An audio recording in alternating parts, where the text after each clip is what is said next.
Okay, well, hello everyone, and welcome to our latest ALTA Insights webinar. We've had some tech issues, we've got some illnesses, but as they say, the show must go on. So here we are. I'm Jeremy Yohe, Alta's Vice President of Communications, and today we've got a really great presentation lined up that's going to discuss the importance of training and retention. And our industry experts today are going to give you a little peek under the hood and provide some tips and strategies to hopefully at the end of the day help you build a stronger team. Before starting, I've got a few housekeeping items I've always got to go over. Today's webinar is being recorded. You'll get an email with a link to the recording tomorrow. You can always go to Alta's website at alta.org/webinars to access our entire webinar recording archive. In the meantime, you could download a PDF of the presentation now from the handout section in the GoToWebinar window. If at any time you have any questions, submit them in the questions box. We'll try and hold a little time at the end for Q&A. If we don't get to your question, the speaker's contact information is on the last slide, so please feel free to reach out. I need to thank Old Republic for sponsoring today's webinar, and we have a short message from Old Republic.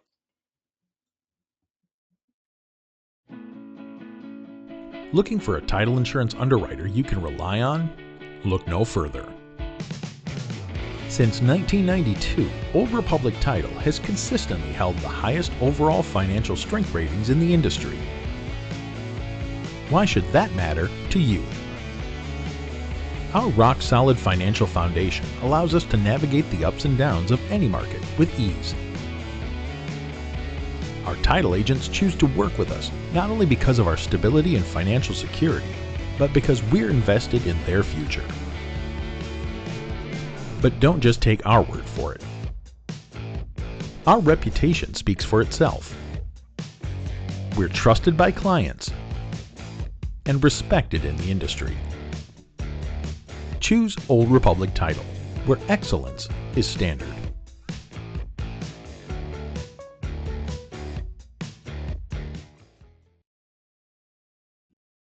All right. There's a little feedback there on that. Thank you, Old Republic, for that message. I heard in there a little language about building for the future, and I think that's what this conversation is going to help. And I'm still hearing some feedback, so I apologize if you're hearing that out there. Let me share my screen, and we'll introduce the speakers. All right, there we go. I'm going to briefly introduce the speakers we have today, and then each one will get into a little bit more detail about their background. First, we have Janice Gaines. Janice has more than 25 years of leadership experience and is the Executive Director of Real Estate Closing Path. We also have Sandy Donaldson. Hello, Sandy. She has over 40 years of experience in the industry and is Real Estate Closing Path's lead educator. The founder of Real Estate Closing Path, Marianne Harris, was going to join us today, but unfortunately, as I mentioned at the beginning, we have an illness, so she could not make it. So get well soon, Marianne. And with that, Janice, I will turn the presentation over to you. Wonderful, Jeremy. Thank you so much for hosting us today. We're thrilled to be here and to be able to speak to your audience. Real quickly, I wanted to share a little bit about Marianne's background because she is the true visionary that led to the startup of Real Estate Closing Path. She started over 25 years ago in this industry, and she launched a company called Positively Balanced, which provides third-party escrow account reconciliation. Then she started Positively Closed in 2020, providing remote closing support solutions. And then we began in 2021 to help provide training in the industry as she saw a need and people were aging out. And people were struggling to understand all different aspects of the closing process. So again, she is really the true visionary that led to our program.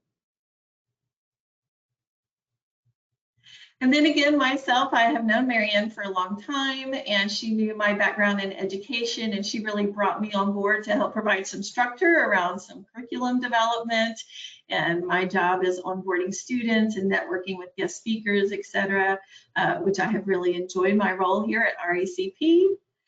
But the next slide shows the true talent is Sandy Donaldson. She's the pro here with so much experience on all different sides of the settlement process. And so she is really the brains and wit and wisdom here, as she has really written and created the content and curriculum. And then she's also our lead trainer. So we couldn't do any of this without Sandy.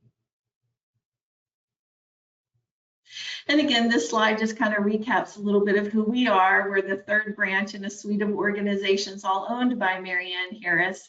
And again, you can see the different companies here. We are Real Estate Closing Path, training in all aspects of the closing process. And so when we say training in all aspects of the closing process, this slide shows all the different workshops that we offer. There are currently 9 different training workshops that we offer virtually. We offer them almost every month. So you can check our calendar on our website. We can also offer any of these topics as a lunch and learn that can be done virtually. And then we can also customize any curriculum to fit your specific organization's needs. And then this slide shows that our programs are accredited, at least currently in 2 different states. We're located in Georgia, and we're accredited by the Georgia Real Estate Commission, so realtors can get their continuing education credits. We're accredited also by the Georgia Bar, so attorneys can get their continuing legal education credits, and then also in Florida for title agents and for attorneys in Florida. And we'll continue to expand and work on accreditations in other locations.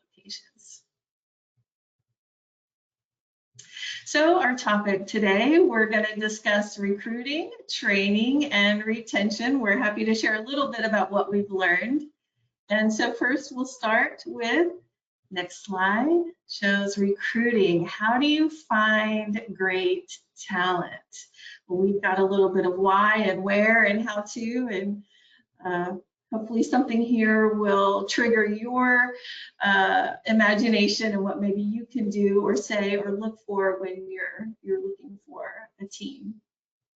So our first tip here is to hire a teammate versus an employee instead of looking for someone who's just a worker bee, who's someone who can really be that partner and have that teammate mentality, who's willing to work with everyone. And Sandy, I'll let you share here. What have you seen in your experience that's really valuable? Well, we certainly want folks that are going to buy into whatever our firm's philosophy is, because we're all working toward the same goal. And so we want somebody that wants to be on our team. You know, even in school, when we're picking teams, we, as the potential teammates, we're sitting there saying, I hope that one picks me, or I hope that one picks. And so we want people that want to be on our team. And then we want people that want to contribute. They're going to be looking for ways to help us.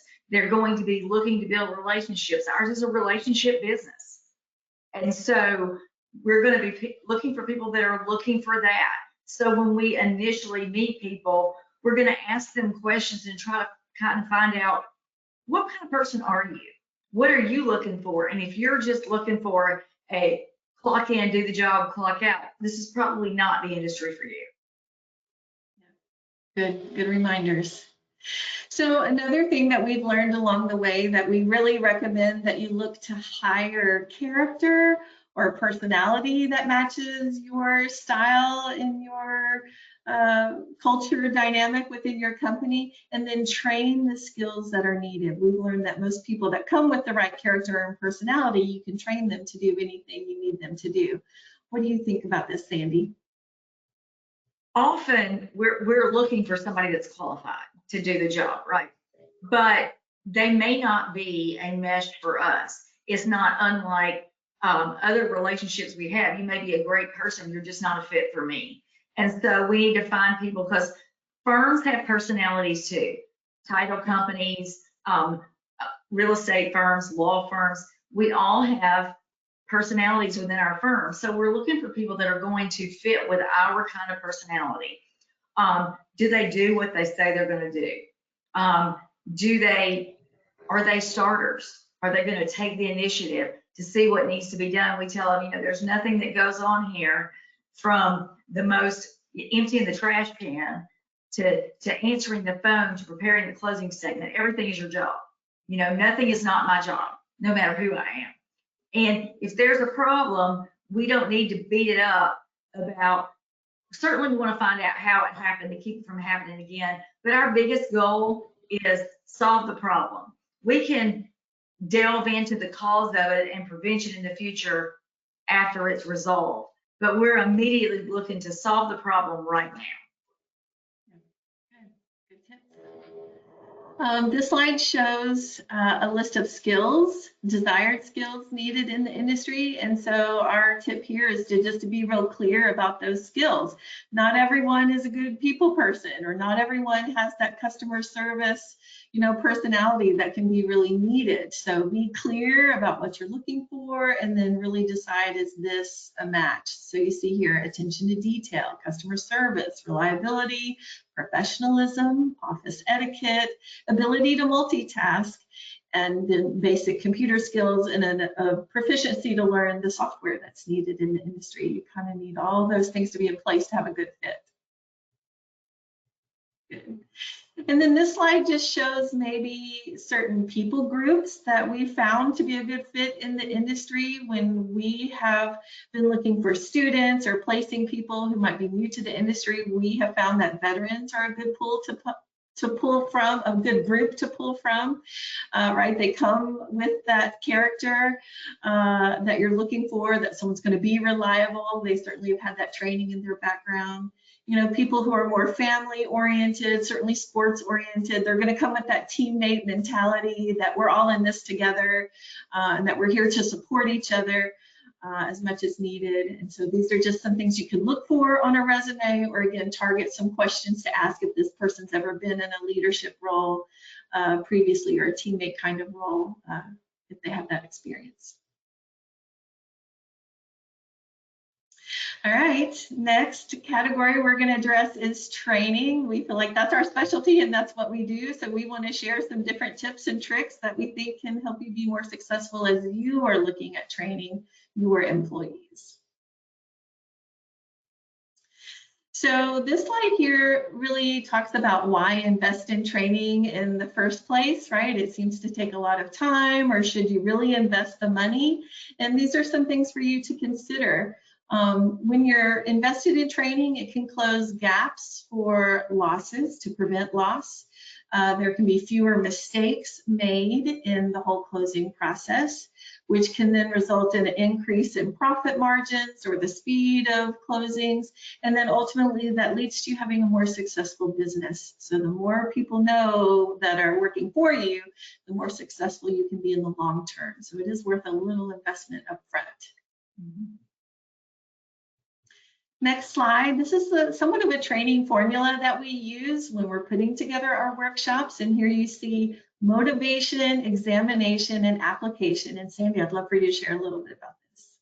Well, certainly, and this is a good formula for any kind of training, but we want to get whomever we're training interested in the topic, whatever it is we're talking about, and we'll show you some ways that we do that.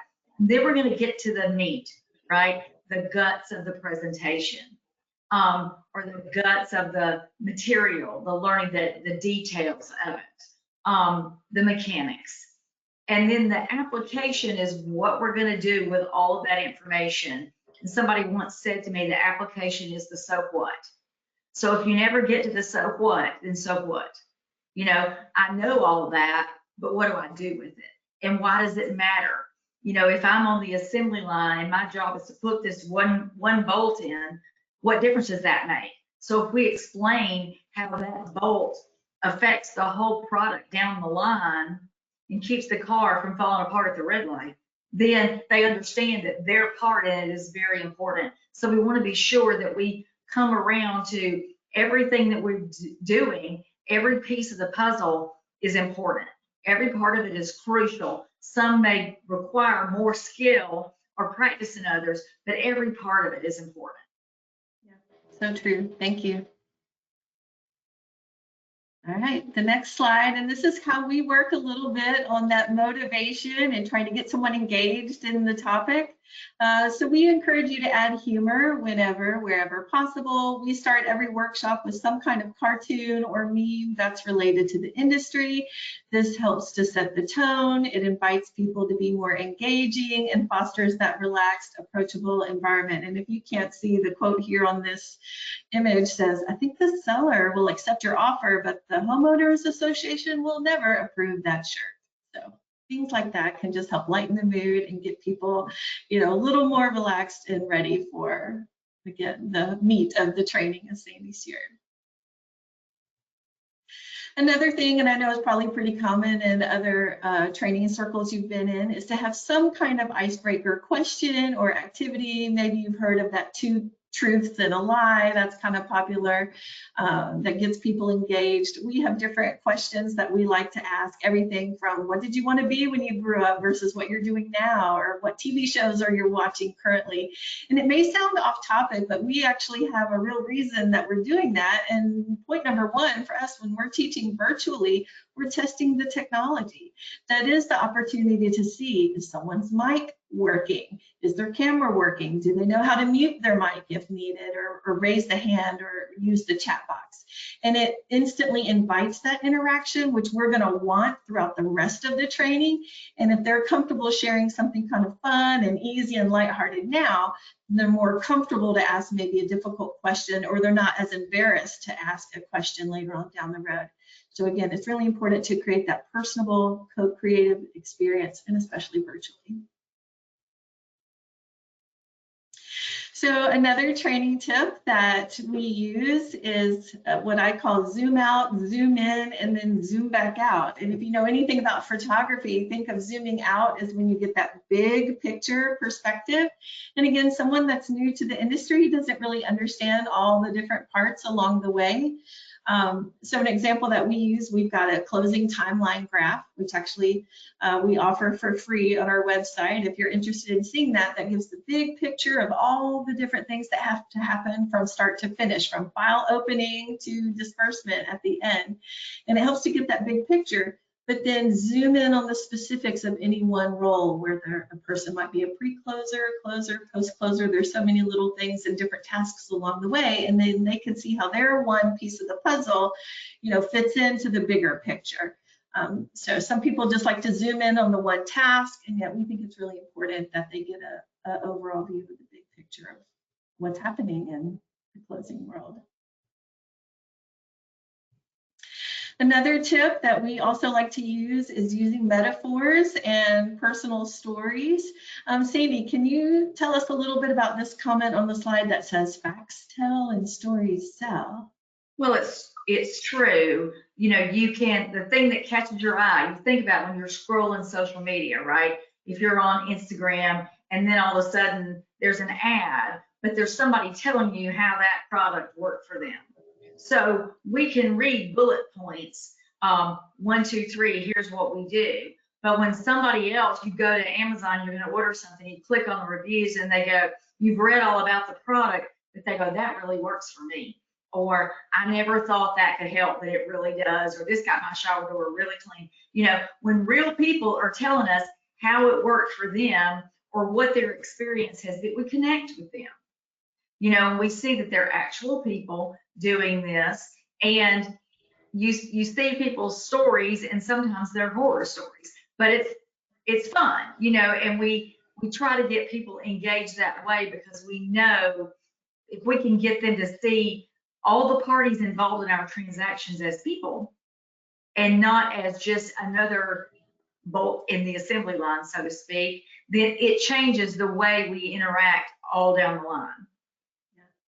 So true. I'm like you, where I want to go quickly to the comment section and see what's the real deal about this particular, item that I might be interested in or looking at. So those personal stories do make a difference. And so some of the stories we use and metaphors that we hope make that link in a student's mind with the role that they're trying to fill in their office or location is using metaphors.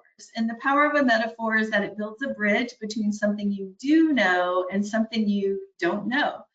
So for example, if I said my best friend's life is a real Cinderella story, well, you may not know my best friend at all, but you do know the Cinderella story. And so you can make some instant links and assumption that can make your learning process go even more quickly. And so here are some metaphors that we've used within our training that we hope might assist you as well.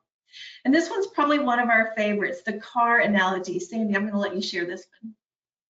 Well, we tell everybody that we can teach you how to drive, but every car is a little bit different. And you know it's true. If you go to the dealership to buy a new car, you're going to sit in it and they're going to show you how to turn the lights on, and where the dimmer switch is and where the washer is and how the controls on your steering wheel work, because they might not be in the same place. And, you know, it's that way in particular about settlement software. You know, they all generate the same documents. We're all looking for the same end. We're working toward the same end, but which button we push might be different. You know, the software is going to operate a little bit differently. It also applies to different firms. You know, your role may be more broad or more narrow, depending on the size of the firm. And even at this juncture in my career, when I've been here 41 years, if I went to work for a particular firm, there would be a learning curve. I'm going to have to learn how to drive that car because I don't know how they do their business, how we do it at our house. You got to learn that. And so, anyway, this is really effective in saying we're going to teach you conceptually how this whole thing works, but the specific mechanics of your individual job, particularly when we're training some people that don't have a job yet, because they don't know. They don't know who they're going to work for, what software they use, what exactly their role will be. So we're teaching them the concepts, and the mechanics will come down the road. Yeah. Good. Well said. Thank you, Sandy.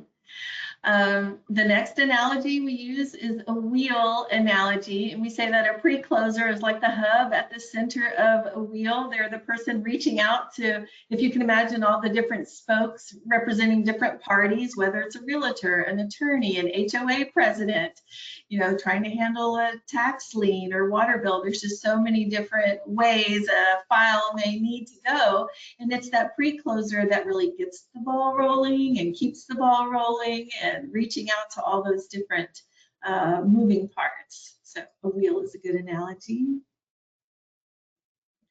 The next one, and this is apropos for the season ahead of us. If you're a football fan, pre-closers are often a lot like a quarterback, right? They're the first one to get the ball, and then they take a few steps back to get the big picture of where do we need to go from here. And again, that's really the pre-closer's job or a file opener's job. And again, it's an important role, not one to be diminished in, again, how important each lane is in the whole closing process. Sandy, I'm going to let you talk about this one. How does the juggler analogy apply to training in the industry? It does, and we talked about this. You know, I've said before, this whole industry and the settlements, it's a lot. There are a lot of moving parts, and we tell them there's 1,000 ways to be right, and there's a million ways it can go wrong, right? And there are so many moving parts, and you're just trying to keep the plate spinning. You know, we're trying to keep all the balls in the air and not let anything fall through the cracks. So, you know, it is a skill that, you know, the first, when a juggler is learning, guess what happens? They drop some of the balls. You know, if you're a plate spinner in the circus, you break some plates, and that's how it happens, and you learn.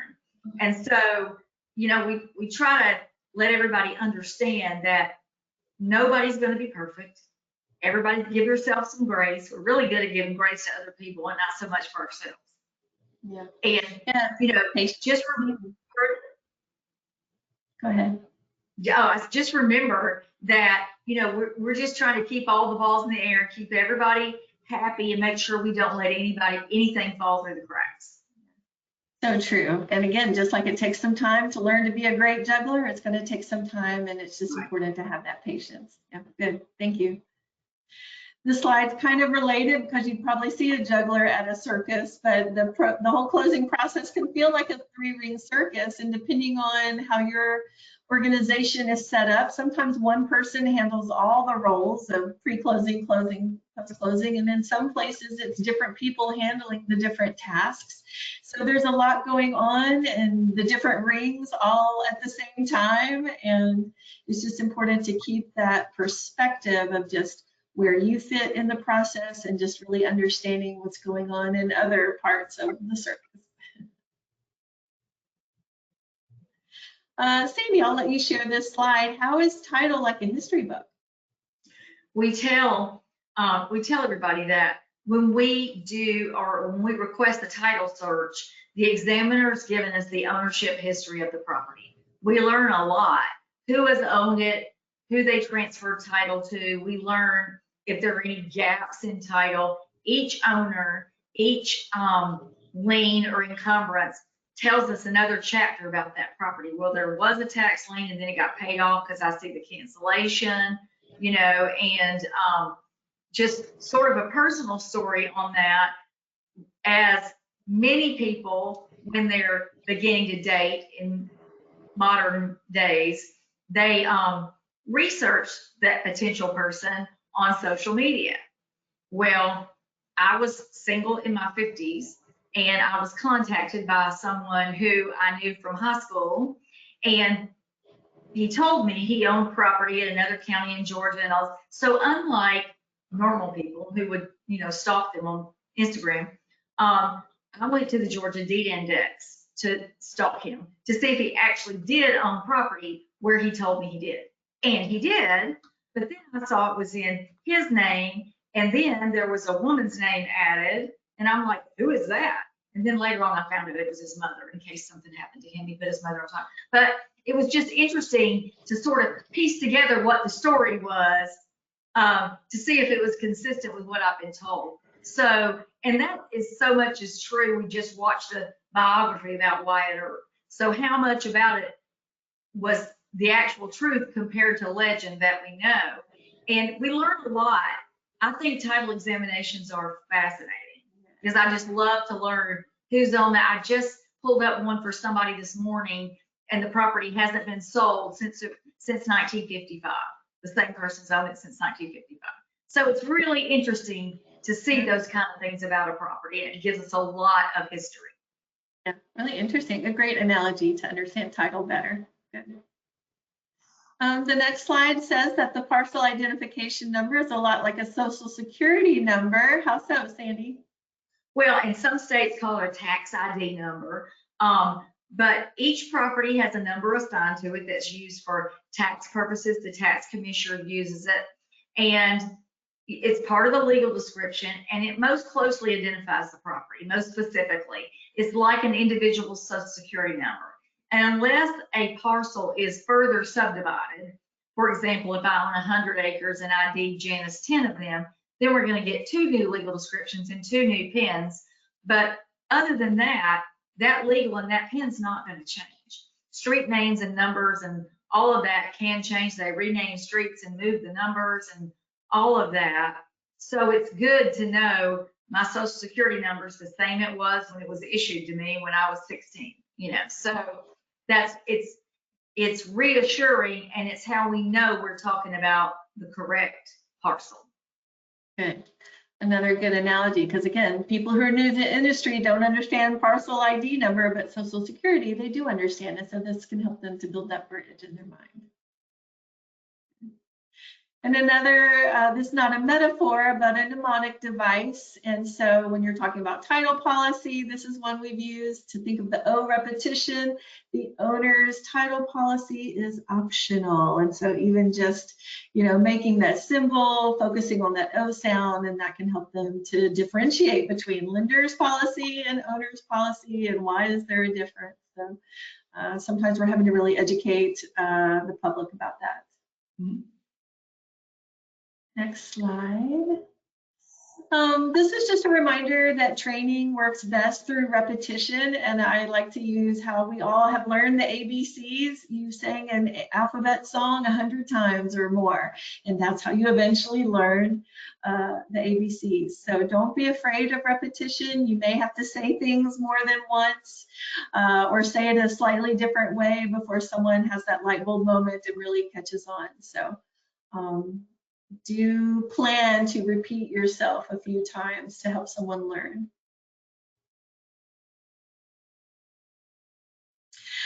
This one also is an encouragement to use cultural references when you're training, whether it's mentioning a popular song, a movie, or TV reference. And Sandy really has some great ones here. First of all, what's your Pirates of the Caribbean reference? And of course, I'm old, and so my references may not be from last year. So I generally say to people, are you familiar with the Pirates of the Caribbean movies? And every single time I've asked that question, except one, they've said, sure. And one person said, no, I've never heard of them. And I'm like, I really am old. But there is a point in the first movie when the pirates are discussing with the pirate Captain Barbossa the pirate rules. And he says, well, they're more like guidelines than actual rules. And we use that in reference to our timeline, closing timeline, because that's the way we wish it would happen, right? 1, 2, 3. But it's not always in that order. Things don't always come like we want it to. So we do have a general guideline, but if it doesn't work exactly like that, it's not really a linear process all the time. And so we have to kind of keep that in mind. Good reminder. What's this reference with Apollo 13?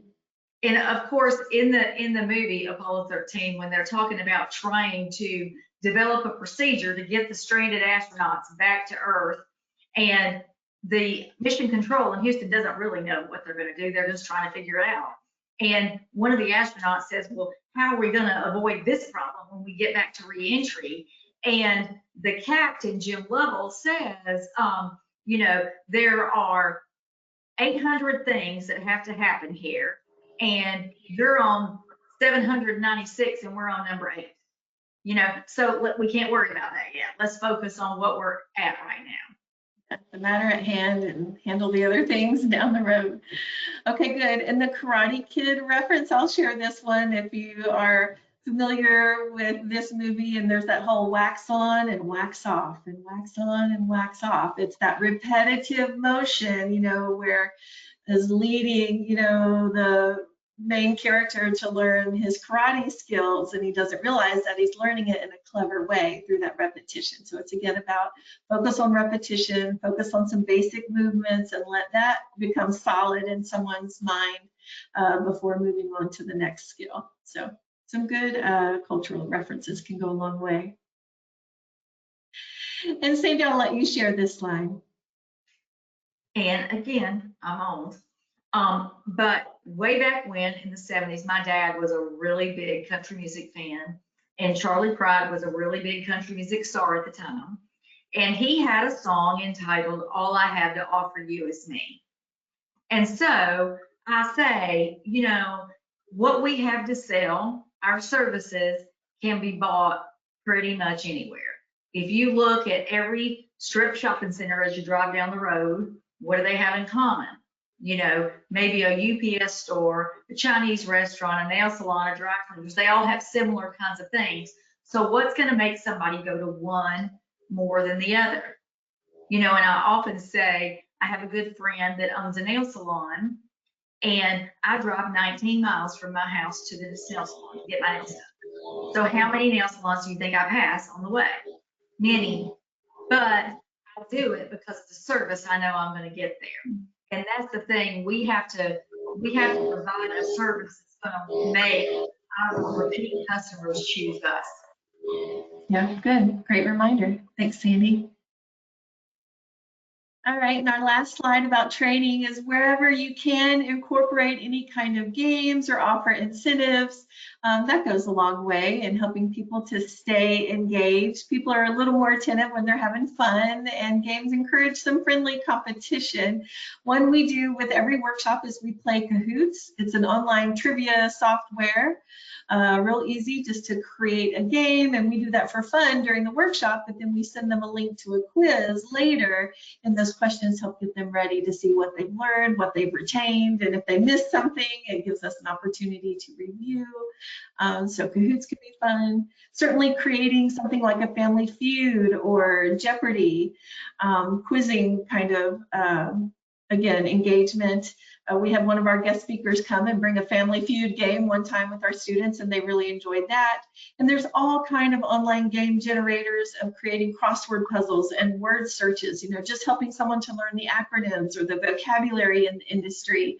It's just another pathway to the brain, another avenue for repetition, and it can just bring a little fun and maybe offer a prize. Maybe someone gets a free lunch or gets to leave an hour early, or, you know, who knows, be creative with what you could offer as those incentives. Maybe have some kind of leaderboard and who's ahead, and with that kind of thing. So have fun with it, play games. And the last topic here that we want to touch on is retention. Once you've got good people, yeah, how do you keep them from leaving? How do you keep them happy and fulfilled in their role? So just a few slides left here before we wrap up. But this slide says, discover what drives employees. Not everyone's motivated by the same thing. Sandy, I'm going to let you take this one. Yeah, I get in trouble for this a lot because my husband says, don't say that to your boss, because I'm not money motivated. So, you know, saying we have all this extra work, but we're going to pay you more for it is not going to motivate me. So we have to know our people. You know, what's going to motivate the people? When I was younger and my kids were young and still at home, if you told me I can get off early on Friday, if I could, then that would mean a lot to me, because that would be more time with my kids. Some people want to have a great, fun, warm work environment. I work for a firm that they play games like all day, every day. They had competitions and, you know, all of that kind of stuff. And it was exhausting for me, but there were folks that loved it, you know, and some people will do anything for some good insurance, you know. So what are your benefits? Your PTO, your insurance. Or if I do this job, my son right now is in a job that he got promoted to, and it's not the job he wants, but it's the step to the job he wants. So he knows I'm going to do this for 6 months, and then I'll have a shot at this next place, which is what he wants to do. So they understood in offering him this job that the opportunity for advancement was what motivated him. So we have to know our people so we can know what drives them and what we can encourage them with. That's a great reminder. Not everyone is money motivated. While money talks, there are other things that people are definitely looking for, and understanding the advancement opportunities. That's a big one. We have a lot of students who might be new to the industry and they want to be a closer, and we usually say, you know, a lot of people will start as a pre-closer or post-closer, and then really that closer position is more of the advancement that comes with a little more, you know, responsibility and usually a little higher salary. So it's important for them to understand. A few more tips that we can offer on retention.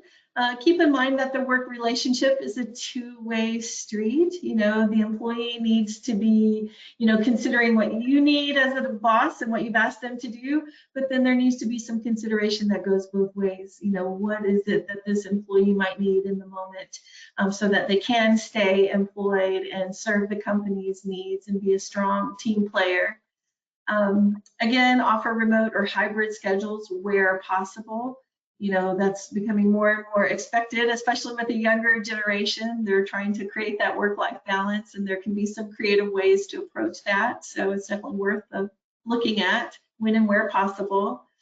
Another reminder is to try to have 2 people trained for every task to cover time off and unexpected emergencies. You're really going to be left, up a creek without a paddle. If your key closer leaves for whatever reason and you don't have a backup ready to fill that seat and to step into those shoes and keep things rolling smoothly. So wherever possible, try to have at least 2 people trained on every task. And then be mindful, don't reward excellence with more work without that compensation. And we've heard stories of that as well. And people are going to move on if they feel like they're not really being honored for the extra contribution that they're making in the workplace. So something to keep in mind.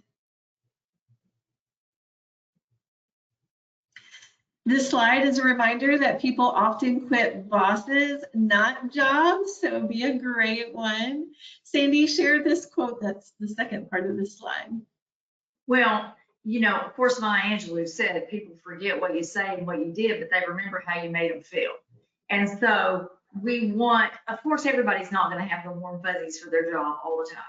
There are tasks involved in what we do, and it's by nature adversarial, right? Because we have a seller that wants to sell for the highest price they can and do the least work. We've got a buyer that wants to get the best house they can for the least money. So they're at odds even in the best of circumstances. So there is some tension. And if we go back to that 3-ring circus, we've got some loans in pre-closing and some we're trying to balance with the lender and some we closed this morning that we're trying to get dispersed. We've got things going. We got something on every burner, but to the people that are sitting at the table right now, we've got to figure out a way to make them feel like they're the only thing we got going on. And so the same with our people. My husband owned a business and he told me that every employee he hired could increase his income by 4 times what he paid them. So remember that our biggest asset as supervisors, managers, or business owners are our people. And if we take care of our people, they're going to take care of what's out there. So again, we go back to them buying into our mission, and then we make them feel like they are part of our mission. And so they will feel like they have skin in the game when it comes to the end.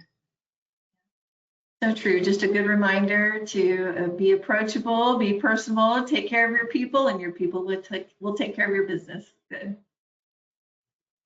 And this is really our final reminder on retention.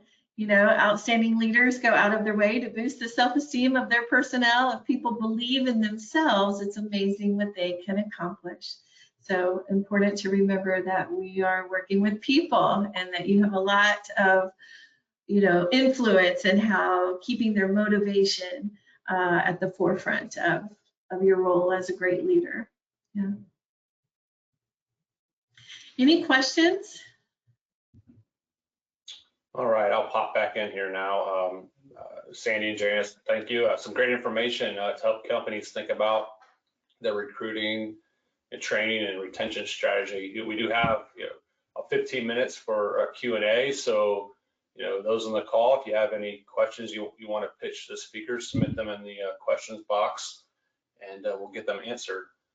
If you're shy, since we don't have any games to warm people up, no Kahoots or anything, feel free to reach out. Their emails are at the end of the slide deck. A couple of questions coming in. I think you might have mentioned at the top, and I think you have a slide later about your lunch and learns. Are those remote, or do you do them on site as well? Maybe talk about your lunch and learns a little bit. Yeah, so that's a great question. If you're local in the Atlanta metropolitan area, we can come and offer lunch and learn in person. We can offer these virtually as well, and then we can also be available as a guest speaker at your event or training workshop. If we need to travel to a different state and host something in person or speak at an event, we can do that as well. So we're happy to fit whatever the needs might be. So the short answer is yes. Yes. Okay. Let's see here. Any examples of good employee appreciation events or gifts? Ooh, good employee appreciation gifts. So the first thing that comes to mind, and this is something that Mary Ann has implemented throughout her companies, where they'll give an email shout out of company kudos, where everyone gets an email that so-and-so was really excelled at a certain task or job, or a client really gave this employee a big shout out. And so everyone gets to hear about it. And then there used to be a little gift card bonus attached, you know, even if it's something like a $20 Starbucks or Amazon gift card. So when possible, you know, I think money can go a long way. Or again, maybe some flexibility when someone does need a little time off. You know, hey, if you want to come in an hour late or leave an hour early, things like, it's usually time or money, you know, can be some of the best gifts. But Sandy, do you have anything else you've seen in your career that has been a good employee favor or gift? I mean, that has been a great thing, because I have workplaces where they would put together like a gift basket and give everybody for St. Patrick's Day.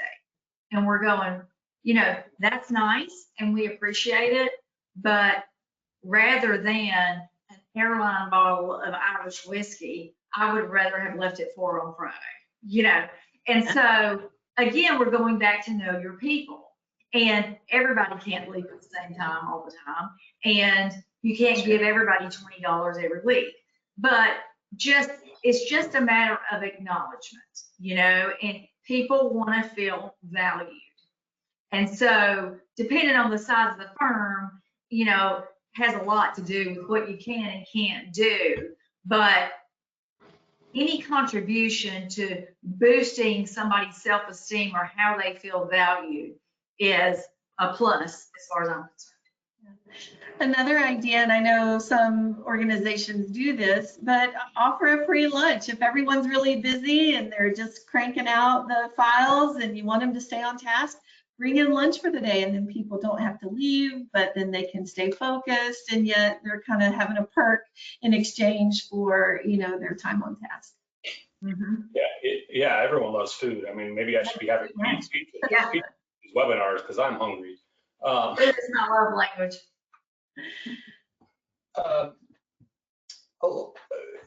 Home buyers, you know, coming in to closing, that's the experience, and they want to sign their documents and they want to get the keys to their house. But one of the important things that's often overlooked is the value, the benefit of the title insurance policy. Mm-hmm. So the question is, how do you get staff to talk about, you know, our core product of any thoughts on how you can get staff excited about title insurance, or to talk to the consumer about that? And after you talk, I can share a little information about talk about title. Great, Sammy, I'm going to defer to you on this one as well. You know, how do you get people involved in understanding and how to explain that to people? Well, you're right. And if you've got people new to the industry, they don't even understand what title insurance is. So again, I tell them we have a whole workshop about that, but we want people to understand, you know, how important that is, and we tell them. And one way I do that with trainees is differentiate title insurance from other kinds of insurance. You know, it's not like homeowners, health insurance, life insurance, anything that has to be renewed, because it's a one-time purchase, you know. And so, and, you know, explain to them what can happen without title insurance. And again, because every firm I've ever worked for had a waiver form if somebody did not want owner's title, for example. And so if they're having to sign a waiver form, explain to them why you think that's important. And, you know, I personally say, I have an owner's policy. I've been in this industry 41 years and I have an owner's policy. I don't think it's that important personally. And so again, we're back to stories, right? Why do I have an owner's policy? Because I want to protect myself from these potential pitfalls. And I think people don't understand, or they get it confused with homeowners insurance or something like that. And we want to explain to them, you know, we tell them we had a title curative explain to us when we're talking about title, we're talking about the dirt. Nothing above the dirt, you know? And so then we talk about, okay, if somebody else has a prior claim to this land and I lose it, and I give them examples of situations I've had where there were title claims or what would constitute a failure of title. And it's scary.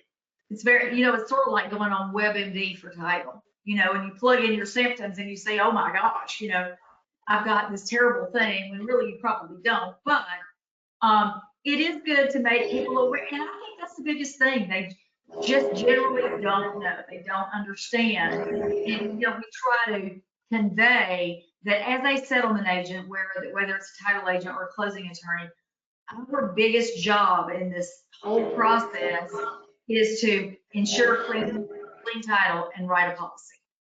That's what we're here for. Absolutely. Thank you, Cindy. Yeah.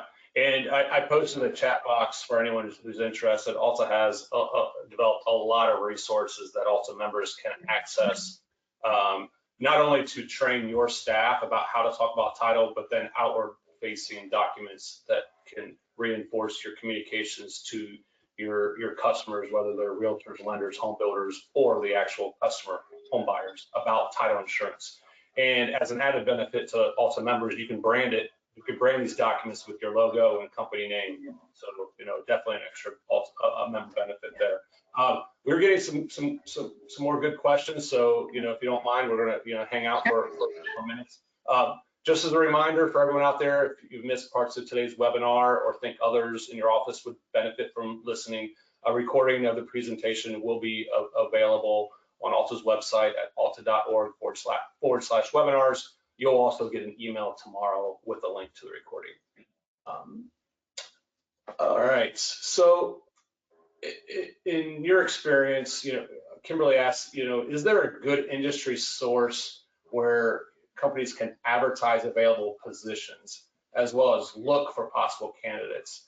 I think that's been something that's been a struggle. I'm not aware of any like job boards. We used to direct people to LinkedIn, but I believe, you know, like last year, something they removed that job posting capability. So I don't, if you have, you know, Janice, Sandy, have any insights on where title companies can find employees or where you could go look for openings? Yeah, that's a great question. And we've even tossed around the idea, like, would we ever create a similar kind of message board, a forum where people could post resumes or the area or their expertise and what are they looking for? So again, I currently don't know of anything that's specialized to this industry. I know LinkedIn will have, you know, they've got little circle symbols that you can put around your profile that says, you know, open to work or currently hiring or something in that. So LinkedIn is just a good platform. Maybe Indeed. I know our other sister companies will use Indeed. And then just be real clear with some keywords that you might be looking for. And again, if not this skill, look for some character, you know, references that might be a trigger that this could be a good individual to fit for your team. But yeah, I also don't know of any central location or platform that's just for job posting. Yeah, you know, maybe lean into social media, or, you know, you could post on LinkedIn that, you know, the type of candidate you're looking for. You know, I think maybe you want to look for, you know, personality, skill set, and you can train them to do the job if they fit your culture, you know, instead of like trying to say, I need this type of person to do this role, you know, just look for someone who can be coachable and trainable. I think that's a great approach. We had a few slides back earlier in the presentation that talked about being clear about the skills needed in the industry. So maybe post that here, the skills we're looking for, and then see what bites, you know, see if someone identifies with that and they see themselves as that team player and, you know, customer service oriented and things like that. And to Jeremy's point, that skill list was almost 100% personality and, you know, character. It wasn't about, I mean, we had some points about computer skills and those kinds of things, but it's almost entirely about character. Yeah, if you're looking for a closer, you might not want to lean into a parent who yells at their kids during sporting events. That might not That's right. breed a good closing experience for the customer. That's right. Let's see here. Thomas has a great question. In the title industry, we've been talking about the silver tsunami for many years, several years now. As you've worked with title companies, how have you seen them approach sharing that knowledge down from an employee who's getting to retire, and then sharing that knowledge to a younger person? How is this passed on? Are they knowledge worksheets, mentoring? What are you seeing? I know I'll speak briefly from what I've heard Sandy say, and then she can add on here. A lot of training has just been, hey, come sit with me, come pull your chair up and just watch me and kind of shadow me for a day, a week, a month, and just maybe through osmosis kind of pick up on what's required. We really believe that having some structured ongoing training in place, if you know Stephen Covey, who used to have the 7 habits of highly effective, people or families or organizations. And the last one is sharpen the saw, which means every now and then those skills need to be sharpened. People need to be reminded. They might need to hear it again, repetition in a different way or from a different voice, a new perspective. So again, I know you probably have individuals in your organization, again, if they're about to retire, and how can they pass on their knowledge? Maybe invite them to do a lunch and learn for your organization. Allow them to stand up and speak, or maybe record them as they're, walking through a file and while they're making certain decisions. We hope that we're filling a need in the industry to have some kind of structured, targeted, ongoing training. But I think there can be different ways to encourage your key players to share what they know and find a way, whether it's in writing. We believe a lot too in using checklists and charts and graphs, and not just a lot of verbal or word content, but pictures, images, to try to retain that information in different ways.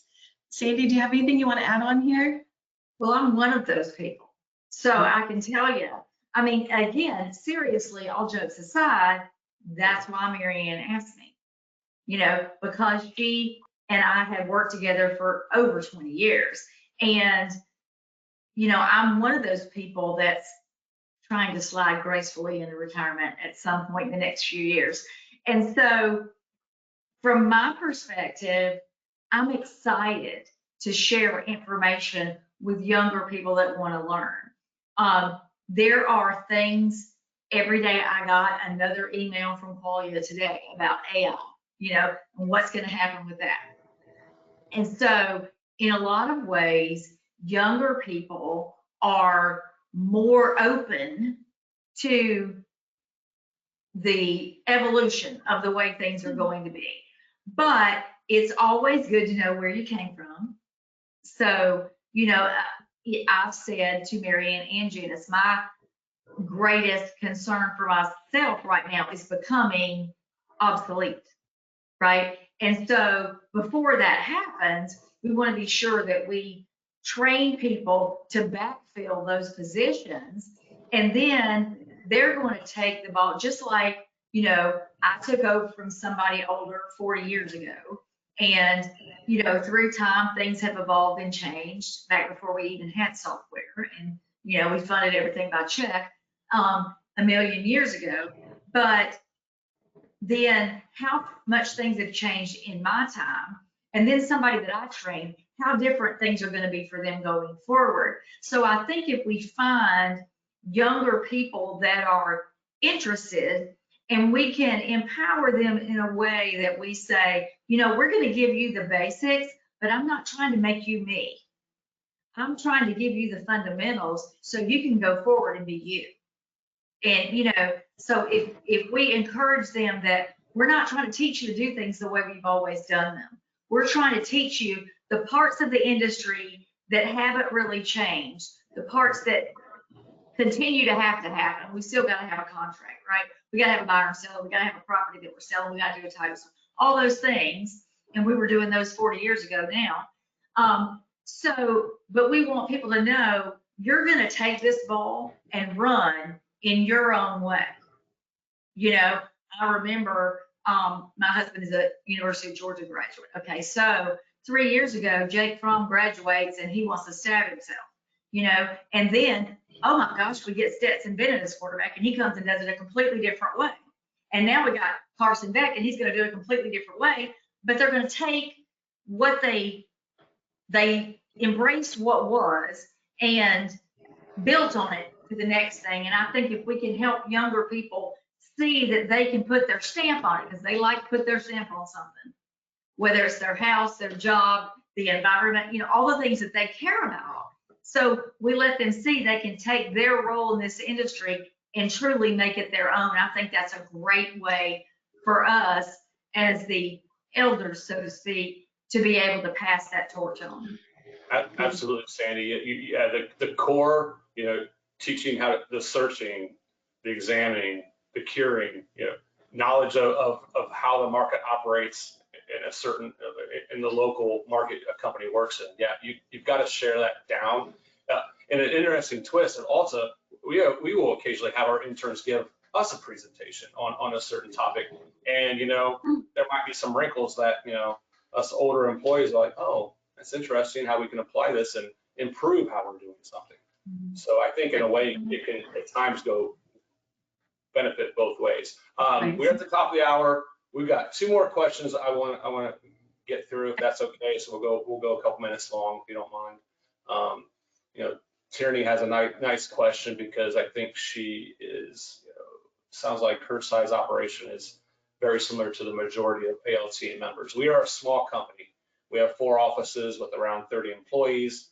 We have a choice between a holiday party or holiday bonus. Obviously, everyone knows we're at the bottom of the market cycle. So, of course, the bonus is what everyone wants. But how do we keep staff motivated knowing funds are tighter?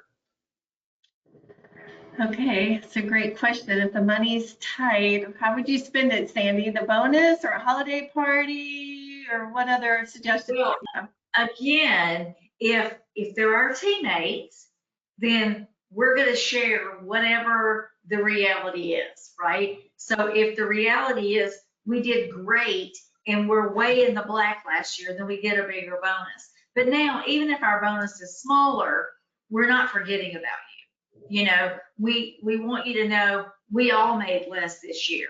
But I can assure you, if the business was slow or, netted less, everybody knows it.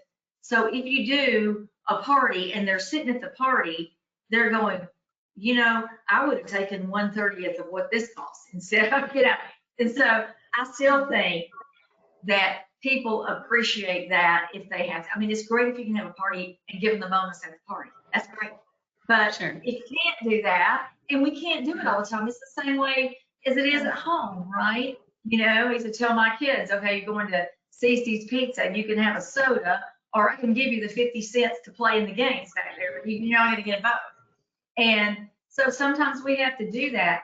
But if we're a team, we pull together and work through that. And then when times are good, people get rewarded for their patience during the leaner times. I would even recommend a good old fashioned cookie competition or cookie swap, let people contribute to the experience and then make it a friendly competition. Or we've had a chili cook-off in the office where everyone's contributing, where the employer isn't having to pay for lunch for everyone, but usually people will bring something and then make it a little friendly competition and have fun with it. And that maybe can keep expenses down. And that stuff's usually more fun. Yeah. All right, one more question, and then we'll wrap up. And Laura is interested in, how can the industry draw interest from younger professionals to the title industry? Where are you seeing some of your clients find success in getting the next generation of employees? I'm probably going to defer to Sandy. What do you think is the biggest draw that's going to pull in a younger generation? Stability. So many of them are working gig jobs, right? no benefits, and all of that. So if they, if we can present it to them, again, we have to be flexible in a way like you spoke about earlier with virtual capabilities, working virtually or hybrid. We want to, we've got to figure out a way to play into the lifestyle that they want. But in our industry, things have to be done every day. I mean, you can't work every other day. It has to be. So we have to figure out a way to blend those two. But I think stability is a big thing that we offer that they might not can get out there in gig jobs. I was going to say job security, so I think we're thinking the same. And maybe also helping them to understand that once they have this skill, they will always have a job. They will always be in demand. They can take it to another state if they move or transfer, and I think that can be attractive as well. There's always going to be a need, and if they do what they do well, that they can be compensated well. All right, great advice. I was thinking back all of a sudden to the car metaphor, and I've got a 16-year-old daughter who's now driving, and my car is a push button start. So her whole entire experience was starting a car with a push button. Well, her first car does not have that. It has an actual key. I gave her the key and she looked at it and she goes, "What's this for?" Right. So, and I had to show her where to put the key in the ignition. So, but to that point is, okay, title production software, you may have one at one title company, and if you change jobs and they have a different platform, they might not have that push button. So, Right. all right. But it's not hard to figure out. That's right. That's right. She quickly understood how to get that car started. Right, exactly. She knew how to drive. That's right. All right, there's follow real estate closing path on social media. They're out there on, looks like, several of the platforms. Check them out. I don't know if you wanted to touch on any of these training workshops coming up. No, just a reminder, and again, all of these are being run in September and throughout the rest of the year. So if you're interested, just reach out to us. We'll be happy to assist you with training in any way. Okay, and there's some contact information. Don't worry if you don't get it down. You'll get a copy of the presentation in the email. All right, Sandy and Janice, thank you for taking an hour plus of your time today on sharing strategies for retention training. Hopefully all the attendees found it useful. This was our 14th webinar we've held this year, and we've had nearly 7,500 people register for the presentation. So hopefully you continue to find these webinars valuable. If you have any topic ideas that you think we should consider down the road, send me an email, jyohe@alta.org. That's jyohe@alta.org. And with that will bring us to the conclusion of today's presentation. Oh, almost forgot, I do need to thank Old Republic once again for sponsoring today's webinar. So thank you, Old Republic. Janice and Sandy, thank you again. Thank you for having us. All right, take care, everyone. Bye. Thanks, guys.